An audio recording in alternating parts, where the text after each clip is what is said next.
Salut les voyageurs, j'espère que vous allez bien. Toi, cher voyageur qui passe par là, je te vois. Active la cloche et abonne-toi pour faire partie de l'aventure Locpause. Et n'oublie pas d'utiliser ton Aiki du likement si la vidéo t'a plu. Si vous n'avez pas encore vu ma dernière vidéo sur Mihawk, ou encore celle sur les primes des supernovas à la fin du manga, n'hésitez pas à aller les voir, elles s'afficheront en fin de vidéo. Sur ce, commençons la vidéo. Le chapitre se nomme Zoro vs King et débute sur la fin du précédent. Queen est éjecté hors de Onigashima et il est complètement KO. Sanji l'a vaincu. Ce dernier donne ensuite Shuji la souris à sa geisha qu'il a gardée avec lui pour le protéger durant le combat. Shuji lui rappelle alors les événements du passé, lorsqu'il était petit et qu'il nourrissait une petite souris. Il demande à la geisha si elle n'est pas blessée avant de s'effondrer. Sanji est donc à bout de force après tous les combats contre le menu fretin, mais aussi et principalement le combat contre Queen, qui lui a bien donné du fil à retordre. De plus, il a éveillé son exosquelette, donc ça lui a pris plus de force aussi mine de rien que son corps subit cette transformation. Queen est vaincu, c'est certain. On a eu la notation du narrateur de sa défaite, comme ce fut le cas des combats contre les Tobiropo. Il est carrément envoyé au loin du château. Le plan nous laisse même penser qu'il est dans les airs hors de l'île. Mais il va sûrement tomber sur Onigashima et non pas dans l'eau. Je reste néanmoins déçu quant au traitement de la défaite de Queen. Il nous a montré de puissantes capacités, mais aucunement un long combat avec celle-ci. Je suis un poil déçu pour ça, mais ça n'en reste pas moins cohérent quant au développement de Sanji. Il est clair que par ses combats contre les Yonko Commander, Oda veut nous montrer la grande évolution des Mugiwara et nous montrer qu'ils n'ont, au final, pas de mal à combattre des adversaires dignes de ce nom. Maintenant, on peut clairement dire que Sanji dépasse le niveau de Queen, et donc il est au niveau d'un deuxième commandant de Yonko. Il en va de même pour Zoro, mais on en parlera plus tard. Et justement, continuons sur le chapitre qui met en avant le combat de Zoro contre King.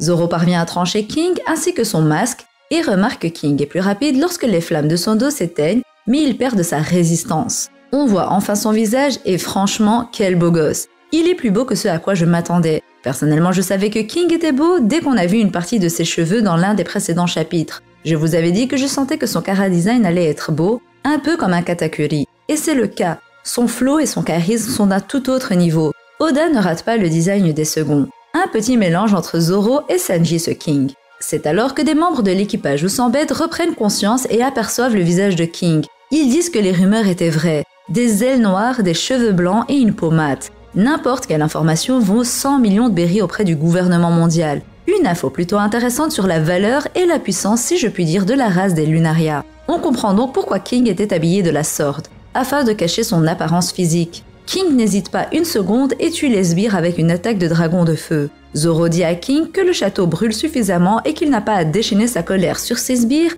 mais de se concentrer sur lui.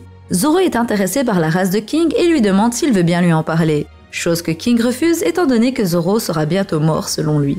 Le combat continue et les deux veulent en finir au plus vite car ils sont à leur limite. Zoro lui dit qu'il a fait son temps et qu'il doit leur laisser la place. King lui dit de ne pas se faire d'illusions et que Kaido deviendra le roi des pirates. Nous avons droit à un petit flashback de King et Kaido. Ils sont dans un laboratoire où le gouvernement a fait des expériences sur King afin de tester son endurance. Kaido lui dit qu'ils ne le laisseront jamais s'échapper et qu'il va quitter cet endroit pour créer son équipage.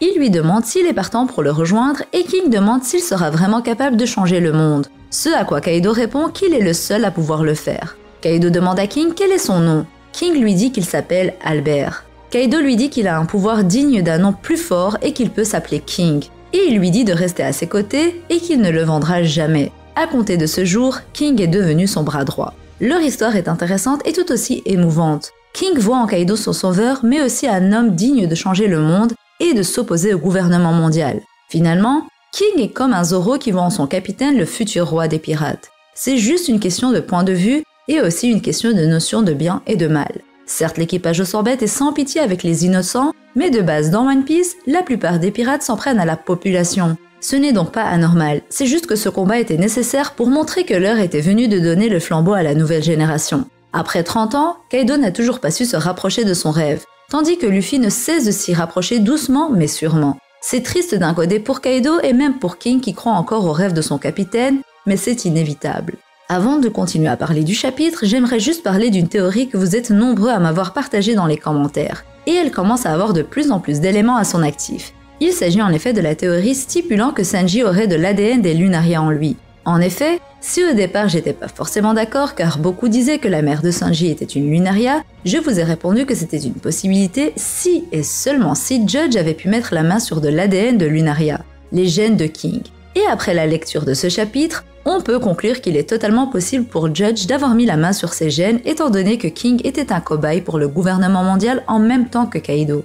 On sait que Vegapunk a fait des expériences sur Kaido et a analysé ses gènes pour refaire le fruit du démon artificiel du dragon. On peut supposer alors que Judge ait pu analyser les gènes de King et garder ces données pour les incorporer dans son expérience de soldat parfait, ses enfants. Mais au final, seul Sanji a hérité de ces gènes et s'est retrouvé à pouvoir maîtriser des flammes.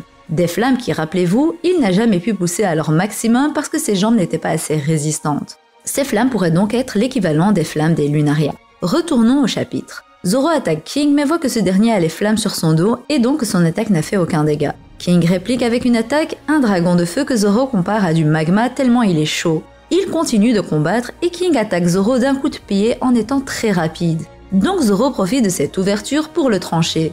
Effectivement, lorsque King est rapide et éteint les flammes de son dos, il est rapide et bien plus facile à blesser. Et lorsqu'il a ses flammes, il est extrêmement résistant mais il n'est pas aussi rapide.